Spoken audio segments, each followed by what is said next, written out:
अस्सलाम वालेकुम। दोबारा से हम आज स्टार्ट करेंगे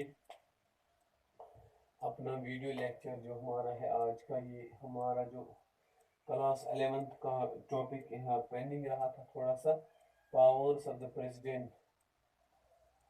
इसमें दो तीन पावर्स हमने कल डिस्कस किए थे,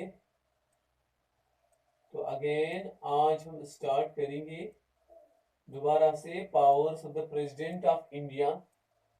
सो फोक्स आप बोर्ड की तरफ कीजिए। पहले मैं इसको विजिबल करता हूँ बोर्ड को अच्छे से। एक minute.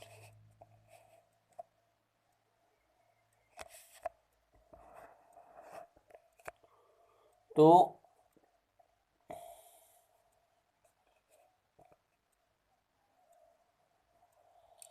our lecture is regarding the powers of the President of India. 1 minute. Powers of the President of India. Now today we are going to discuss the executive powers. Power number 3rd of the President of India. As we have already discussed two powers. Now we are going to discuss the executive powers of the President of India. What are the executive powers and how the President of India enjoys these powers? So, dear students, all the executive actions, आपको कैसे लिखना है यहाँ पे? all the executive actions, plans of the union of the union government lies in the hands of the President of India. Lies in the hands of the President of India. Dear students, President of India is having the executive powers, and President can appoint the Prime Minister. When we are going to start the executive powers, in the executive powers we have to start कि किस व्यक्ति को, किस official को president of India appoint करता है, nominate करता है, व्हाटसोएवर। एंड एग्जीक्यूटिव पावर में पहला पॉइंट आता है कि prime minister is appointed by the president of India. Prime minister is appointed by the President of India. आपको क्लियर हो रहा है यहाँ तक? पहला पॉइंट क्या है एग्जीक्यूटिव पावर का कि prime minister is appointed by the president of India.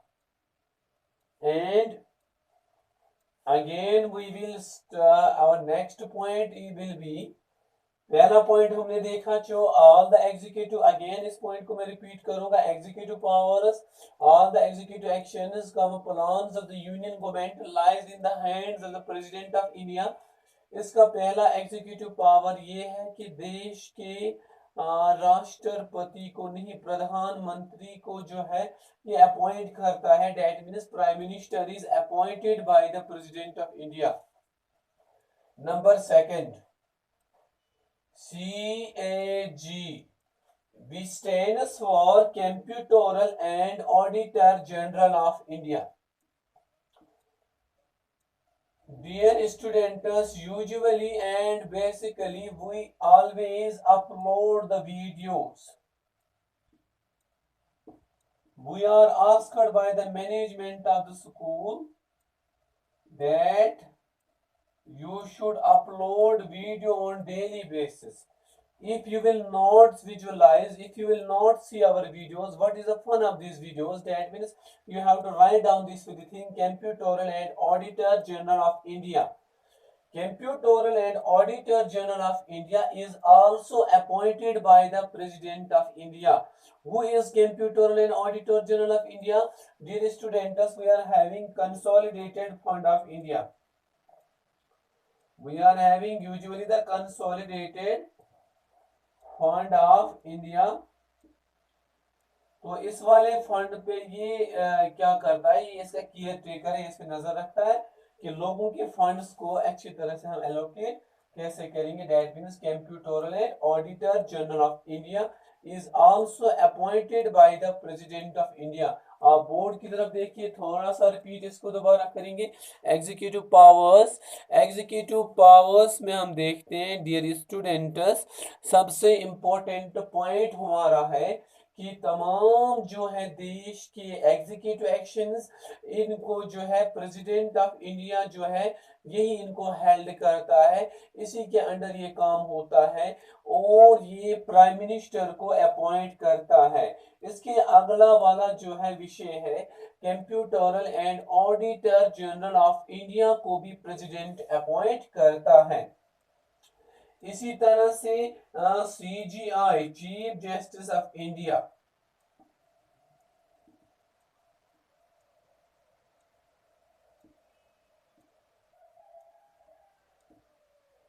S.A. Bobde.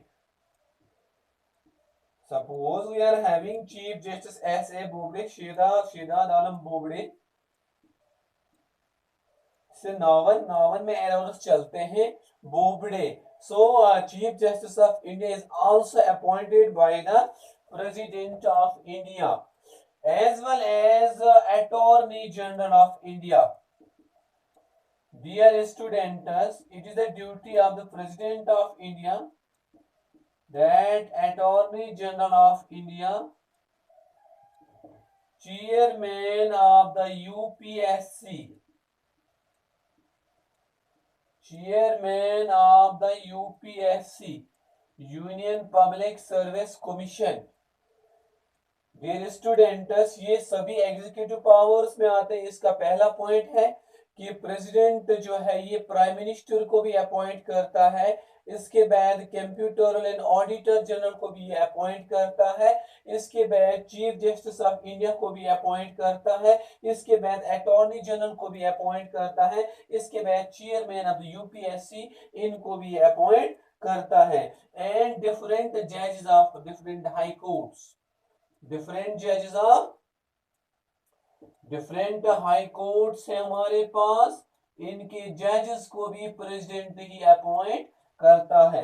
Dear students, as well as also ambassadors, as well as also ambassadors, ambassadors को भी अपॉइंट करता है. तो यहां तक हमारा एग्जीक्यूटिव पावर जो है आपका ये क्लियर हो गया आपको यहां तक, ठीक.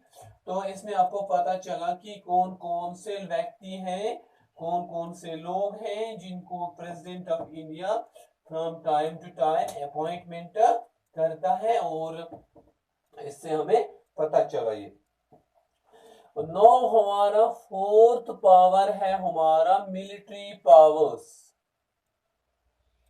Military powers. Dear students, President of India is known as the first citizen of India. So जब आप बोर्ड में एग्जाम में अपियर हो जाओगे, your point number should be that the president is known as the president of India is, पहले मैं इसको लिखता हूं बोर्ड पे, as the first citizen of India. आपको क्लियर हुआ यहां तक? First president is known as the first citizen of India. तो डियर स्टूडेंट्स, प्रेसिडेंट जो है ये माना जाता है first citizen of India, and his wife is known as the first lady of India, first lady of, या country भी लिख सकते हैं आप, कोई भी प्रॉब्लम नहीं है, आपको चिंता करने की कोई आवश्यकता नहीं है आपको।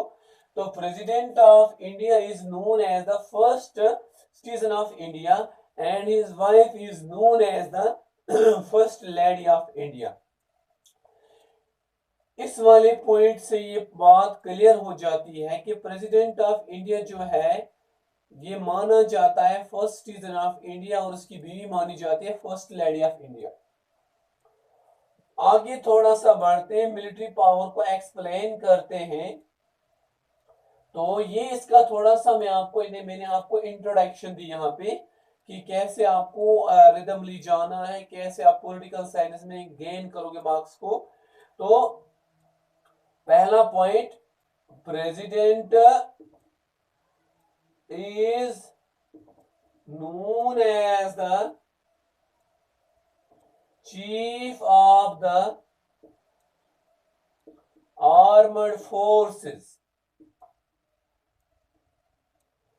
पहला पॉइंट क्या है, आर्मड फोर्सेस है हमारे पास, एग्जांपल दीजिए आप, आर्मी,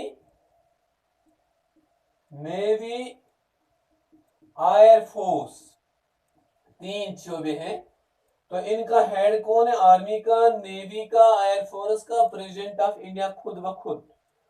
इसके बाद हमारे पास दूसरा पॉइंट रहेगा, he can declare peace and war. He stands for President of India. He can declare the peace and war in the country of India. ये पीस एंड वॉर भी डिस्क्राइब कर सकता है। मान ली कि जंग है कहीं पे मुल्क में, तो मिलिट्री पावर्स में हमने पहले देखा President of India is known as the first citizen of India and his wife is known as the first lady of India. इसके बाद हमने पहला पॉइंट मिलिट्री पावर का पढ़ाया, President is known as the chief of the armed forces, chief, सबसे बड़ा chief, army का, navy का, एयर फोर्स का। अगला वाला पॉइंट हमारे पास, he can declare the peace and war in the country of India. ये डिक्लेयर कर सकता है कि कहां पे वार है, क्या है, ये खुद कर सकता है डिस्क्राइब। आगे अब हम देखेंगे fifth power, diplomatic. Our power of the president है डिप्लोमेटिक पावर्स।